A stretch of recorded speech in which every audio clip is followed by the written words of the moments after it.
qué se llevan a cabo, es el por qué existen, es en qué materia está inmersa esa acta, el por qué de la creación de la misma, el por qué fue surgiendo a lo largo de la historia, por qué existen. Van a ser profesionales del derecho e ignorar o no tener una pequeña noción, porque no les voy a decir, no, miren, ustedes van a ser historiadores. No, no, no, pero no tener una pequeña noción, creo que sí, no sería lo más óptimo, ¿verdad? Digamos que la nomenclatura de la jurisdicción voluntaria se deriva del digesto, ya se los mencioné, específicamente el texto de Marcián, quien al parecer con una finalidad didáctica llegó a utilizar por primera vez la contraposición entre jurisdicción contenciosa y jurisdicción voluntaria, ¿verdad? Contenciosa porque hay ahí un tema de quizá no hay un acuerdo de voluntades, si lo queremos ver así. Su intención, básicamente, en este libro que les dije, era de señalar que la intervención del magistrado, que estamos hablando de la época romana, se produce entre las personas libres que voluntariamente la solicitan, de acuerdo sobre la aceptación del resultado de la misma, por lo cual llega hasta cierto punto, entiendo yo, a facilitar, si lo queremos ver así, actos que no conlleven un conflicto. Ahora bien, la jurisdicción era una emanación de un poder mucho más amplio que poseía también algunos magistrados, ¿verdad? Porque no todos tenían la misma cualidad o calidad de poder ser interventores en un tema de jurisdicción voluntaria, sino que solamente algunos, ¿verdad? El poder de la administración también entraba aquí. Algunos tenían un poder de la administración que conllevaba consigo el hecho de que tuvieran esas herramientas notariales, que no se consideraban meramente notariales, pero que sí, ahora entendemos que lo son, para poder llevar a cabo todos esos actos. En la época clásica, los actos jurídicos o actos de jurisdicción voluntaria no caían dentro del derecho común, sino en algo que se le conocía como la cognitio, ¿ya? Los actos, básicamente, ¿qué quiere decir esto? Que eran los actos extraprocesales en los que el magistrado intervenía.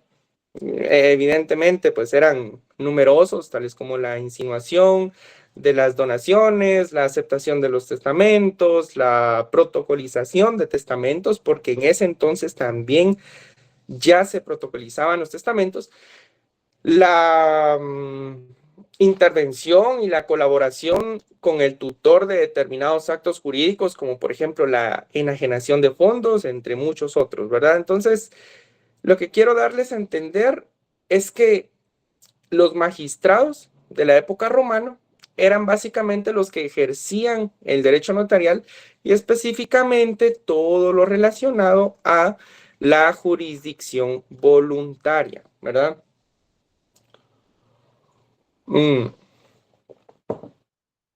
Hay un decreto que es sumamente clave para que nosotros podamos entender, tener más definiciones.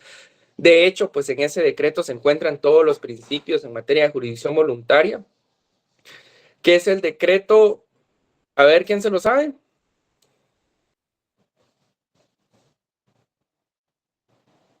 No lo tienen. No,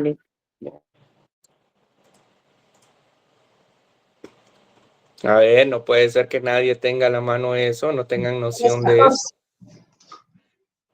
No, no es ese. ¿Será el decreto 444, Lick? No, tampoco, no, no, no. Es meramente, Es de hecho, el, hasta el nombre de ese decreto habla sobre asuntos de jurisdicción voluntaria.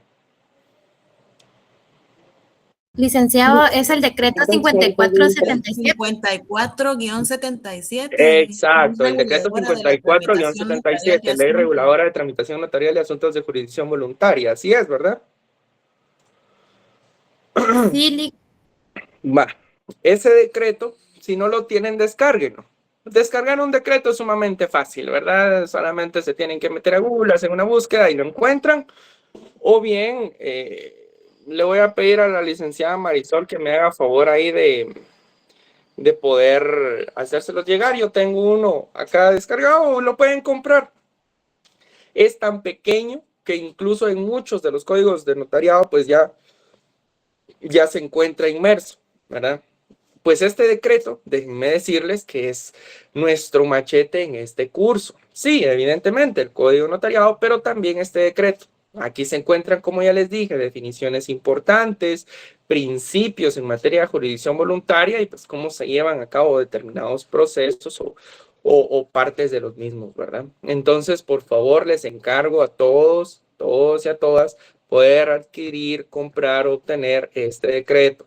Ya cuando empecemos a ver los procesos, necesito que lo tengan en la mano y les voy a para poder entender la jurisdicción voluntaria. Creo que la idea ya la tienen.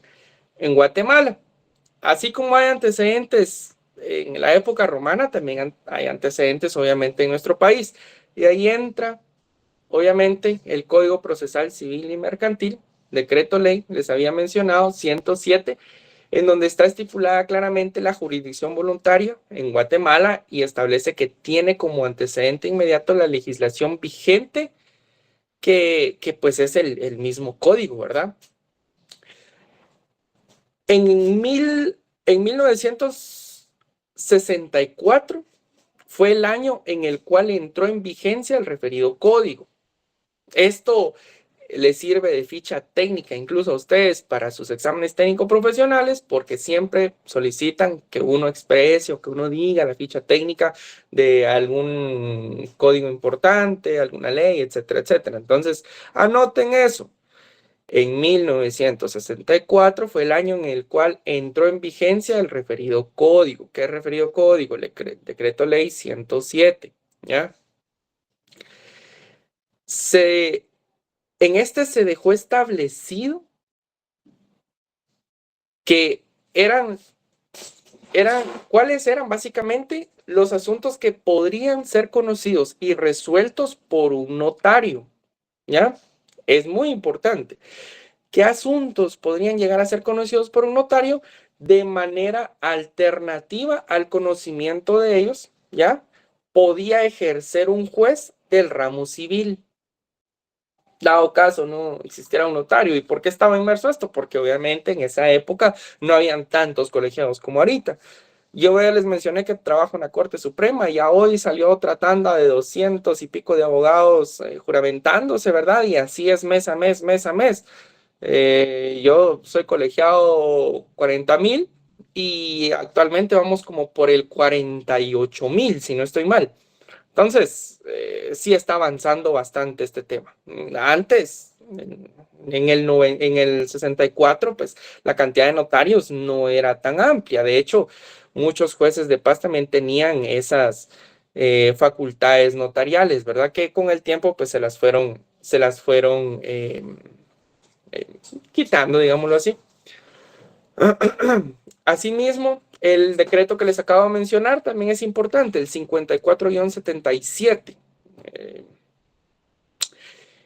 Acá entra en participación el Colegio de Abogados y Notarios porque fue quien se encargó de la elaboración del proyecto de la ley reguladora de la tramitación notarial y asuntos de jurisdicción voluntaria. Como dato importante fue el 2 de diciembre de 1974, ¿ya? El 2 de diciembre de 1974. Por lo regular, lo sano siempre en un sistema jurídico es que las leyes sean promovidas por el Poder Legislativo, pero en este caso fue por el Colegio de Abogados y Notarios, ¿verdad? Muy acertado, muy acertado. Fue aprobada 3 años después esta ley. En 1977 se realizó en Guatemala un congreso de derecho notarial latino, fue. Y en este se llevó a cabo durante el gobierno del entonces presidente de la República, Eugenio García. No recuerdo el otro apellido. No sé si García era el segundo o el primero, pero era Eugenio García. Shele Eugenio ¿Qué manda? García, ¿no? Ah, sí, exacto. No me acordaba del otro, gracias. Y pues básicamente con este motivo el entorno nacional y político fue propiciado, o fue propicio, fue ameno, para que se aprobara la ley que les acabo de mencionar, directamente relacionada con la aplicación de las funciones del notario, que oportunamente en el 1974 elaboró este nombre del jurista Mario Aguirre Godoy. ¿Lo han escuchado? Sí, licenciado. Sí, pues él tuvo gran participación en la elaboración de este decreto, ¿verdad? Entonces, ¿saben cómo nació el decreto? ¿Saben más o menos en qué contexto político jurídico se dio y bajo el presidente y nombre de quién fue, ¿verdad? Asimismo, hay otro decreto que quiero que lo anoten, que es el decreto 125-83. Anótenlo en su teléfono, laptop, por lo que tengan a la mano. Decreto 125-83.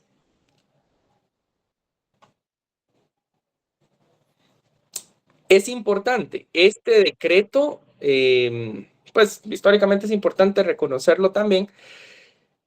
Básicamente trata sobre la ley de rectificación de área de bien inmueble urbano, ampliando así la función que tenía el notario por parte del decreto anterior, ¿verdad?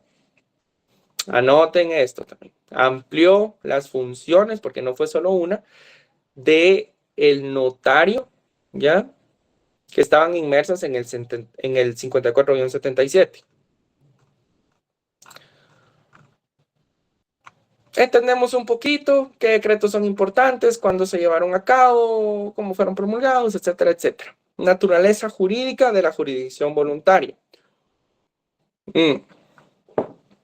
Sobre la clase de hoy vamos a hablar sobre qué es jurisdicción y más o menos de qué viene.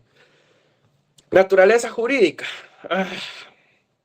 Es complicado siempre poder explicar los temas de naturaleza de alguna rama del derecho, porque suelen ser temas muy ambiguos, complicados, así como los principios. Es tal el asunto que incluso, pues yo veo amparos, ¿no? Ustedes, yo reviso amparos y muchos abogados no saben incluso diferenciar entre principios y derechos, ¿verdad? Incluso pues el tema de qué naturaleza jurídica deviene de determinada rama. Es importante que lo entendamos. Si no, pues más adelante nos va a tocar que debatir, nos va a tocar que estar en alguna audiencia o algo y nos van a terminar sorprendiendo.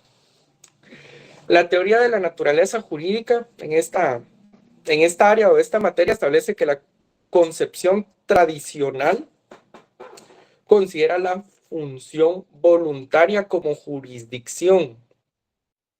¿Ok?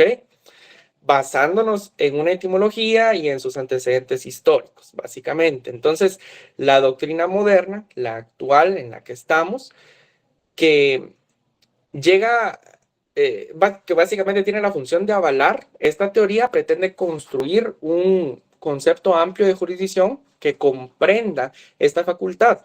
Yo entiendo que, pues, sin embargo, todos los juristas en esta materia pues llegan a discrepar en esto, no es algo muy claro, no es algo muy preciso, pero pues tratan de ir encaminados en una sola línea, ¿verdad? Hay algunos que sostienen que la jurisdicción voluntaria tiene por objeto la tutela de un interés privado, básicamente, por lo cual no sería administración, ya que esta se encarga de intereses públicos y no de intereses privados.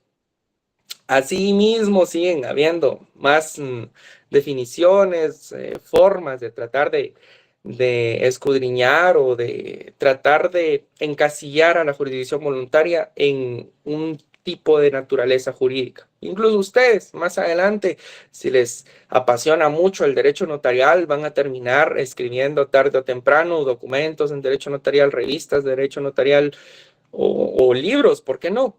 Ya con mis estudiantes del año pasado escribimos una revista de derecho tributario y pues yo me atrevería a decir que fue un éxito, ¿verdad?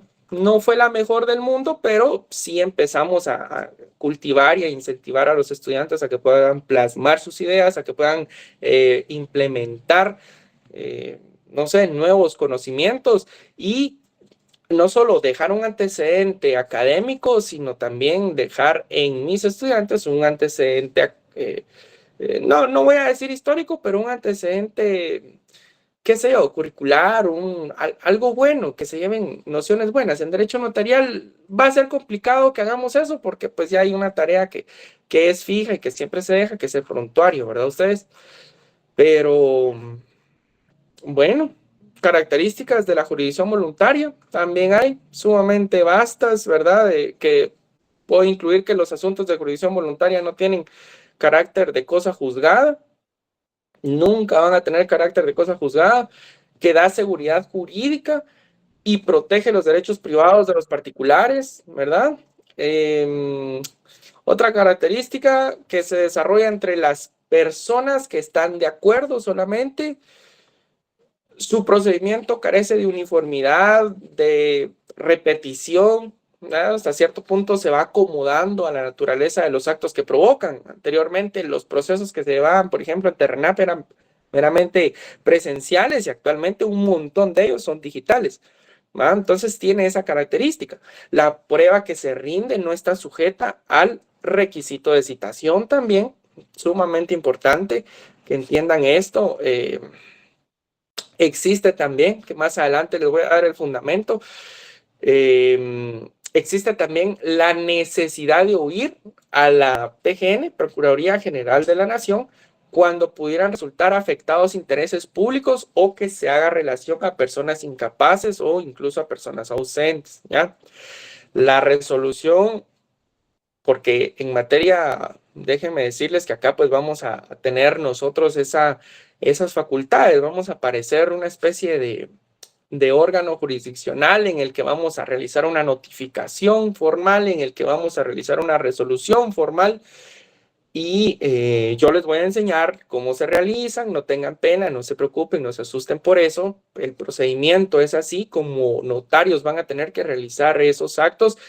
Pero pues déjenme decirles que también otra característica de la jurisdicción voluntaria es que la resolución no pasa en autoridad de cosa juzgada, básicamente. Lo que llega, entiendo yo, llega lo que posibilita, si lo queremos ver así, ¿ya? A esa revisión en la vía judicial más adelante, ¿ya? La resolución final puede impugnarse mediante casación. Una casación que entraría evidentemente a la Cámara Civil. Vamos a ver qué otra cosita es importante que les diga ahorita sobre jurisdicción voluntaria para que vayan teniendo la idea.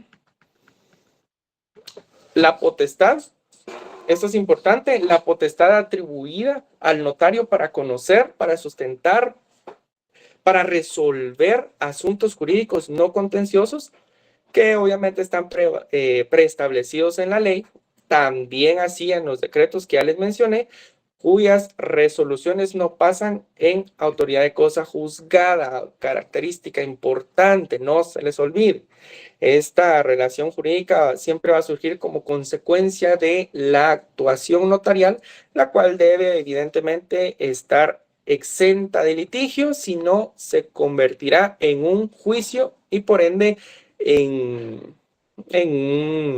un tema judicial meramente, ¿verdad? En donde ya interviene un juez, ya se lleva por otra vía y es otro procedimiento que también, a grosso modo, debo de enseñarles, debo de explicarles cómo es que se lleva a cabo eso, ¿verdad? Como conclusión, podríamos decir que el notario actúa de forma imparcial siempre, va a actuar en materia de jurisdicción voluntaria de forma imparcial. Y disculpen que se lo repita tanto, jurisdicción voluntaria, imparcial, no litigio, no litis, no litis, imparcial, no litigio, voluntad de las partes. Tienen que tener esa lógica, jurisdicción voluntaria, ¿verdad? En los exámenes van a venir quizá problemas en donde ustedes van a tener que deducir si hay o no hay litis y si se puede o no se puede llevar X proceso por medio de la vía de la jurisdicción voluntaria o por alguno de sus procesos. Entonces, entiendan eso, sepan discernir que el fin de la jurisdicción voluntaria es pues, como ya les mencioné, el montón de características y plasmar la voluntad de las partes, etcétera, pero que una de sus características más importantes es que no hay conflicto, no hay litigio, no hay, hay como un acuerdo entre los dos, ¿verdad?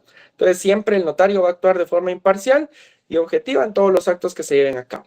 En el ámbito de la jurisdicción voluntaria, las actuaciones del notario se encuentran limitadas dentro del ordenamiento jurídico, considerándola una